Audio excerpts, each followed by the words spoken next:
தேய்பிறை அஷ்டமி சிவ வழிபாட்டிற்கு உகந்த நாள். குறிப்பாக சிவபெருமானின் ருத்ர வடிவமான கால பைரவரை வழிபட வேண்டிய நாள். பைரவருக்கு மிகவும் உகந்த நாள் தேய்பிறை அஷ்டமி ஆகும். தேய்பிறை அஷ்டமியில் பைரவரை வழிபட்டால் அவருடைய அருளை முழுமையாக பெறலாம்.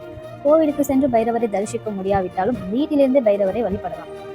அஷ்டமி திதியில் வீட்டிலேயே தீபம் ஏற்றி மனதில் பைரவரை நினைத்து பைரவர் மந்திரத்தை உச்சரித்து வழிபட துன்பங்கள் நீங்கி வாழ்வில் உயர்வு ஏற்படும். வறுமை நீங்க தேய்பிறை அஷ்டமிகளில் மாலை நேரத்தில் வில்வம் மற்றும் வாசனை மலர்களால் அஷ்டோத்திரம் சகஸ்ரநாம அர்ச்சனை செய்து 11 பைரவ தீபங்கள் ஏற்ற வேண்டும்.